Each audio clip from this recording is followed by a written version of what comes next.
स्थानिक स्वराज्य संस्थेच्या निवडणुकीचं बिगुल वाजलेलं आहे आणि अशातच द बातमीच्या माध्यमातून आम्ही विविध उमेदवारांच्या मुलाखती आपल्यापर्यंत घेऊन येणार आहोत। अशातच आज आपण टाकळी आजी जिल्हा परिषद गटात आलेलो आहोत आणि यावेळी आपल्यासोबत बोलण्यासाठी स्वतः राजेंद्र पोपटराव गावडे आज हे उमेदवार आपल्यासोबत या ठिकाणी मुलाखत देण्यासाठी आलेले आहेत। नमस्कार, मी प्रमोद लांडे आणि द बातमीमध्ये आपल्या सगळ्यांचं स्वागत आहे। आपल्यासोबत आज जोडले गेलेले आहेत राजेंद्र गावडे। आपण त्यांच्याशी बातचीत करणार आहोत। जिल्हा परिषदेची तालीम सध्या रंगलेली आहे आणि अशातच तुम्ही निवडणुकीच्या रिंगणात देखील उतरलेले आहात, काय सांगाल? आता निवडणुका जिल्हा परिषदच्या लागलेल्या आहेत, हे माझ्या दृष्टीने काही नवीन नाही। गेली 10-15 वर्ष झालं मी समाजकारणामध्ये सक्रिय आहे। माझे बंधू स्वर्गीय सोनभाऊ गावडे यांच्या निधनानंतर खऱ्या अर्थानं या भागातल्या जनतेशी मी समरस झालो। माझ्या कुटुंबाला राजकीय पार्श्वभूमी आहे। या भावनेतनं समाजकारणामध्ये काम करत असताना लोकांचे प्रश्न समजून घेणं, त्यांच्या अडीअडचणी सोडवण्यासाठी प्रयत्न करणे, शासन स्तरावर शासनाच्या माध्यमातून विविध विकास कामं नामदार वळसे पाटील साहेब असतील, शिवाजीदादा आढळराव पाटील साहेब असतील किंवा जिल्हा परिषदेच्या सदस्य सुनीताताई गावडे यांच्या माध्यमातून या परिसरातील लोकांच्यासाठी जे करता येईल ती मदत करण्याचा प्रयत्न सातत्याने केलेला आहे।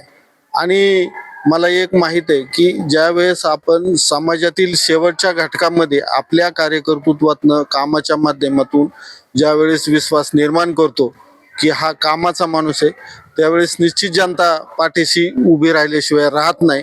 आणि म्हणून निवडणुका जरी लागलेल्या असल्या तरी गेली 10 वर्षापासून पहिल्या दिवसापासून तर आज सगळ्यापर्यंत मी सतत लोकांच्या संपर्कात, कामामध्ये शासन स्तरावर पाठपुरावा करणं, नामदार वळसे पाटील साहेबांच्याकडे पाठपुरावा करणं, ह्या गोष्टी माझ्या आजही चालू आहेत। त्यामुळं निवडणूक हा विषय माझ्या दृष्टीने नवा नाही। टाकळी आजी जिल्हा परिषद गटामध्ये खुल्या प्रवर्गाचं आरक्षण आलेलं आहे, अर्थात सर्वसाधारण असं आरक्षण आलेलं आहे आणि याच गटामध्ये तुम्ही निवडणूक लढवत आहात। परंतु खुल्या प्रवर्गाचं आरक्षण असताना देखील तुम्ही निवडणूक लढवत आहात, आरक्षण म्हणजे तुम्ही सर्वसाधारण नसताना देखील, अशी विरोधकांकडून टीका देखील होत आहे। हे पहा, आरक्षण किंवा जातपात हा मी मानणारा कार्यकर्ता नाहीये। शेवटी माणसानं कोणत्या जातीत, कोणत्या धर्मात जन्माला यायचं हे त्याच्या हातात नसतं, परंतु आपापल्या कर्तृत्वानं समाजामध्ये नाव कमवणं, समाजामध्ये विश्वास निर्माण करणं हे निश्चित त्याच्या कामातून हे ठरत असतं। आणि मी गेली 10 वर्ष काम करत असताना माझे पिताश्री आदरणीय माजी आमदार पोपटरावजी गावडे या तालुक्याचे आमदार म्हणून राहिले, स्वर्गीय माझे बंधू सोनभाऊ गावडे जिल्हा परिषद सदस्य म्हणून राहिले, वहिनीने सदस्य म्हणून काम केलेलं आहे। आणि काम करत असताना तुम्ही समाजामध्ये शेवटच्या घटकांपर्यंत पोहोचणं हा एक महत्त्वाचा विषय आणि त्या घटकाची अडचणी समजून घेणं, आणि त्या समजून घेतल्या तर निश्चित समाज तुम्हाला स्वीकारतो। आणि माझं काम मी गेली 10 वर्ष करत आहे, त्यामुळे जातीपातीचं राजकारण कधी मानलेलं नाही। माझे वडील या तालुक्याचे 10 वर्ष आमदार म्हणून राहिलेले, कुठल्या समाजाचे काय हे लोकांनी पाहिलेलं नाही। कामाचा माणूस म्हणून त्यांना 2दा आमदार निवडून दिलं आणि आमच्या कुटुंबातील कुठल्याच सदस्याने अशा आरक्षणावरती निवडणुका कधी लढवलेल्या नाही। जी निवडणुकी आली त्याला सामोरे गेले, मग सहकारातल्या निवडणुका असतील किंवा लोकमतातल्या निवडणुका असतील, याला सामोरं जात असताना निश्चित जनतेनं भरभरून जे प्रेम केलं ते फक्त काम पाहूनच केलेलं आहे।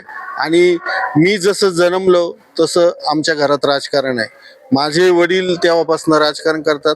कुटुंबात घरामध्ये येणारा प्रत्येक माणूस हा आपला आपुलकी जिव्हाळ्याचा आहे, त्याची काय अडचणी ही समजून घेऊन त्याला जर मदतीचा हात दिला तर निश्चितच तो आपलासा होतो। आणि ह्याच भावनेतनं मी गेली 10 वर्ष काम करत आहे।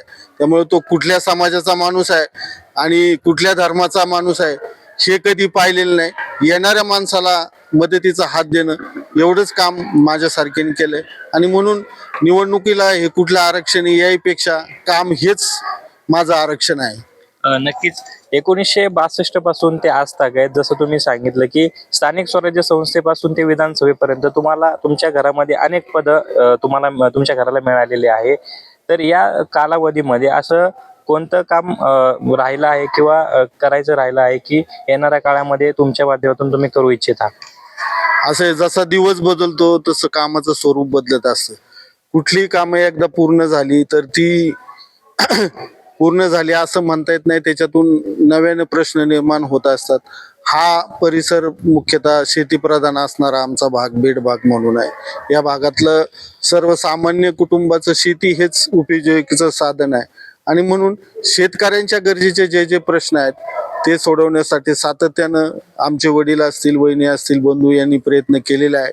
या भागामध्ये शेतकऱ्यांचा पाण्याचा प्रश्न असेल, विजेचा प्रश्न असेल, रस्त्यांचे प्रश्न असतील, आरोग्याचा प्रश्न असतील, शिक्षणाचा प्रश्न असतील, हे सगळे त्या त्या वेळेस पाठपुरावा करण्याचा प्रयत्न सरकारच्या माध्यमातून असेल, माननीय नामदार दिलीपरावजी वळसे पाटील साहेबांच्या माध्यमातून प्रयत्न केलेला आहे. परंतु हे प्रश्न करत असताना सुद्धा काही अपूर्ण प्रश्न राहिलेले आहेत. एकाच वेळेस सगळे प्रश्न सुटतात असं नाही किंवा पूर्ण होतात असं नाही, परंतु जे अपूर्ण राहिलेली कामं आहेत ती भविष्यामध्ये पूर्ण करण्याचा निश्चित जिल्हा परिषदेच्या माध्यमातून शासनाकडे पाठपुरावा करून शासनाच्या माध्यमातून करण्याचा माझा प्रयत्न नक्कीच आहे.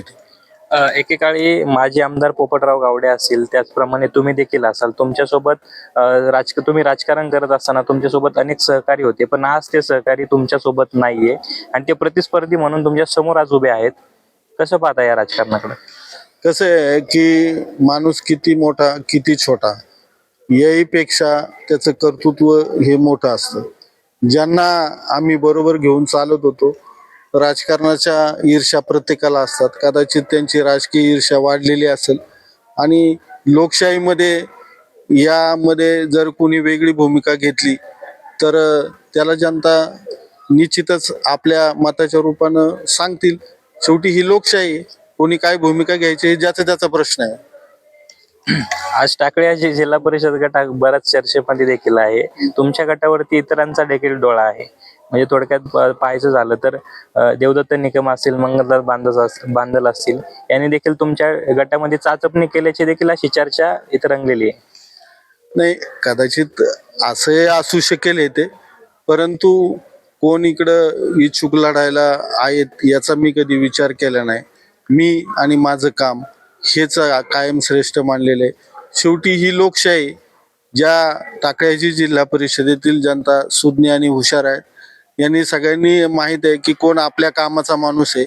गेली 365 दिवस 24/7 आपल्याला कोण उपलब्ध होऊ शकतो, आपल्याला ज्यावेळेस गरज असते त्यावेळेस हक्काचा माणूस कोण आपल्यासाठी धावून येऊ शकतो, हे सगळं ज्ञान ह्या परिसरातील जनतेला ज्ञान आहे. त्याच्यामुळं मी लोकांच्या संपर्कात आहे आणि निश्चित जनतेने मला वाटतं की या स्थानिक भागालाच निश्चितपणानं न्याय देतील आणि जनतेने निर्णय घेतलेला आहे. माझ्या कामावरती विश्वास आहे. सगळ्यांनी मनोमन ठरवलेलं आहे. निश्चितपणानं मला ते साथ देतील. त्याच्यामुळे कोण बाहेरून येणार आणि कोण नाही येणार याचा मी काही फारसा विचार करत नाही. सरकारच्या विरोधामध्ये जर तुम्हाला कधी संघर्ष करण्याची वेळ आली, कारण सध्या बिबट्याचा प्रश्न खूप मोठा तुमच्या परिसरामध्ये उद्भवलेला आहे, तर अशी जर परिस्थिती आली तर तुमची काय भूमिका असेल? निश्चितपणानं शेवटी ज्या समाजामध्ये आपण राहतो, ज्या जनतेच्या आशीर्वादानं समाज करण्याची संधी मिळणार आहे, त्या समाजाचा आपण देणं लागतो.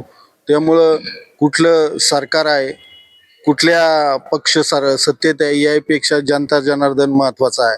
आणि म्हणून आमच्याकडे जो बिबट्याचा प्रश्न निर्माण झाला त्यावेळेस या जांबूत आणि पिंपरखेड परिसरामध्ये 8 दिवसामध्ये 4-5 जणांना मृत्यूला सामोरं जावं लागलं. अशा परिस्थितीमध्ये लोक अतिशय भयानकपणे खवळले. त्या सर्व लोकांच्या बरोबर मी सुद्धा रस्त्यावर उतरलो. मग पंचतळेचं आंदोलन असेल किंवा मंचर बायपासचं आंदोलन असेल, त्या सगळ्या ठिकाणी मी स्वतः अग्रभागी होतो या कुटुंबावर आलेल्या प्रसंगासाठी. मग पोलीस स्टेशन असेल किंवा दवाखान्यामध्ये जाऊन पोस्टमार्टम करणं असेल, या सगळ्या गोष्टीसाठी मी सगळ्यांच्या बरोबर एक पाऊल पुढे राहून काम केलेलं आहे. त्यामुळे सरकारच्या विरोधात जनतेसाठी कुठलीही भूमिका जर जनतेचं दुर्लक्ष, जनतेकडे सरकारचं दुर्लक्ष होत असेल आणि जनतेवर अन्याय होत असेल तर सरकारच्या विरोधात कुठलीही भूमिका घेण्याची वेळ आली, वाटेल ती परिस्थिती निर्माण झाली तर जनतेसाठी मी नक्कीच ती विरोधात भूमिका घेईल. शेवटी जनता जनार्दनच हे सर्वांचं योगदान किंवा त्यांच्या भविष्यावरतीच समाजकारण हे माझ्यासारखंच नक्कीच अवलंबून आहे. त्यामुळं त्यांना दुर्लक्षित करून चालणार नाही. बिबट्याचा इतका मोठा प्रश्न आहे तुमच्या परिसरामध्ये, तर तुमच्या माध्यमातून सरकारला असं काय सांगू इच्छिता की काय काय उपाययोजना बिबट्याच्या प्रश्नावरती केल्या पाहिजे? प्राणी संरक्षण कायद्याअंतर्गत काही मर्यादा नक्कीच यामुळे येतात. बिबट्यासारखा प्राणी हा काही या ठिकाणी एका दिवसात आलेला नाही आणि तो एका दिवसात जाणार नाही. याला समरस होऊन आपली काळजी सर्व ह्या परिसरातील बांधवांना घ्यावा लागणार आहे. आणि त्या काय काय काळजी घ्यायच्या त्या यस फॉरेस्ट डिपार्टमेंट मार्फत लोकांना वेळोवेळी जागृती निर्माण करण्याचा प्रयत्न केला जातोय. आमच्यासारखे लोकांमध्ये गेल्यानंतर त्याचं प्रबोधन करण्याचा प्रयत्न करत आहोत. खरं तर हा प्राणी केंद्र शासनाच्या कायद्यात असल्यामुळं त्याला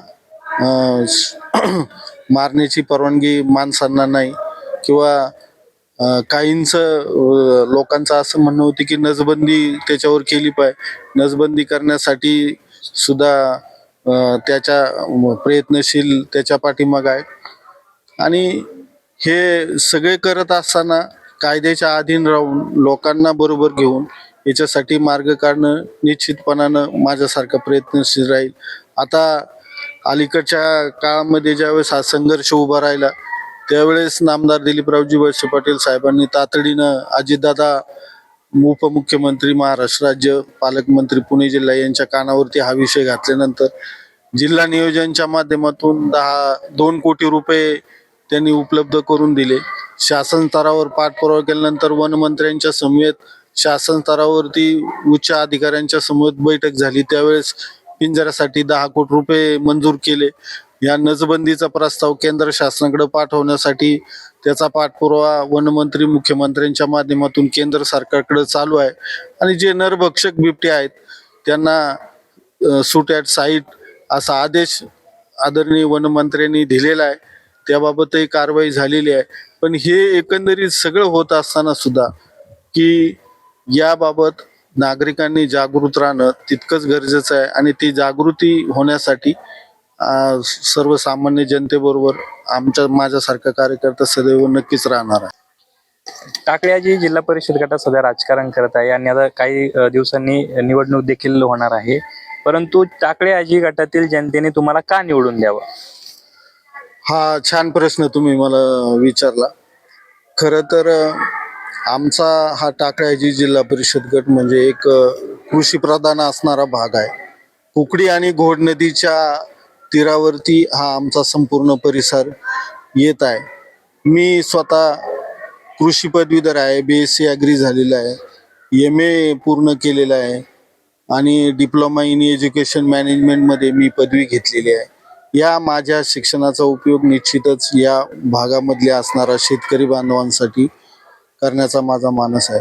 खरं तर आमच्याकडे जरी सगळे शेतकरी असले परंतु आधुनिक पद्धतीने शेती करण्यासाठी त्याचं सूक्ष्म सिंचनाचं नियोजन करणं असेल किंवा त्यांचा लागणारे शेतीला पूरक असणारी जी यंत्रसामुग्री असेल किंवा औषधं फवारणीसाठी लागणारे जे सगळे घटक आहेत ती उपलब्ध चांगल्या पद्धतीनं होणं, जिल्हा परिषद असेल शासनाच्या माध्यमातून शेतकऱ्यांसाठी ज्या ज्या योजना असतील त्या शेवटच्या घटकापर्यंत जास्तीत जास्त पोहोचवण्यासाठी प्रयत्न करणं आणि शेतकऱ्याच्या जीवनामध्ये एक आधुनिक प्रकारचं बदल घडवून आणण्यासाठी नक्कीच माझ्यासारखा प्रयत्न.